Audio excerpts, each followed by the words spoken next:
Hello students, कैसे हो। आज मैं आपके लिए स्टोरी लेकर आई हूँ। स्टोरी का नाम है लालची शिकारी। समुद्र के किनारे एक बरगद का पेड़ था और उस पेड़ पर एक मोर रहता था और समुद्र के किनारे ही एक कछुआ भी रहता था। जब भी बारिश होती थी मोर नाच दिखाता था और सारे पक्षी उसको देखते थे और कछुआ भी पानी से निकलकर बाहर आ जाता था और उसका नाच देखा करता था। इस तरह दोनों में दोस्ती हो गई। वो बातें करते थे आपस में मिलकर और बैठा भी करते थे। एक दिन की बात है, एक शिकारी आ गया।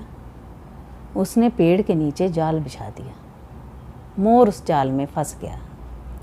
जब कछुए को पता चला कि मोर जाल में फंस गया है तो वह पानी से बाहर आया। ये कहने लगा, इसको मत पकड़ो, इसके बदले में मैं तुम्हें एक मोती दूंगा।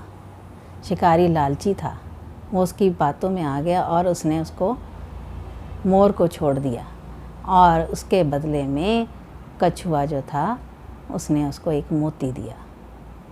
जब उसने मोती ले लिया तो वो बड़ा खुश हुआ और रास्ते में चलता गया।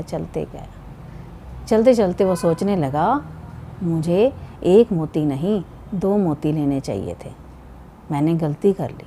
वो दोबारा से वापस गया और ज़ोर ज़ोर से बोलने लगा, कछुए बाहर आ, अगर तू मुझे इसके बदले में एक मोती और नहीं देगा तो मैं मोर को दोबारा से जाल में पकड़ लूँगा। कछुआ बाहर आया, वो उसकी सारी बात समझ गया।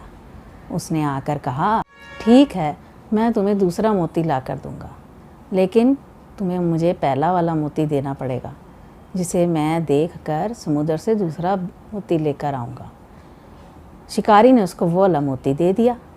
वो मोती लेकर नदी में चला गया और गहरे पानी में जाकर गुम हो गया। उसने बहुत आवाज़ें लगाई शिकारी ने, लेकिन वो ऊपर वापस नहीं आया। उसको गुस्से में आकर उसने कहा कि मैं मोर को पकड़ लूँगा और उसने जाल बिछाया, लेकिन मोर जो था पहले ही वहाँ से चला गया था, क्योंकि उसे पता चल चुका था कि शिकारी दोबारा से आएगा। और इसीलिए तो कहा गया बच्चों, लालच बुरी बला है। अगर वो लालच ना करता तो एक मोती तो उसको मिल जाता कम से कम, लेकिन उसने लालच किया, जो उसके पास जो मोती था वो भी चला गया। तो आपको मेरी कहानी कैसी लगी? अगर आपको मेरी स्टोरी अच्छी लगती है तो आप इसे लाइक करें, शेयर करें और सब्सक्राइब करें। Okay, bye bye.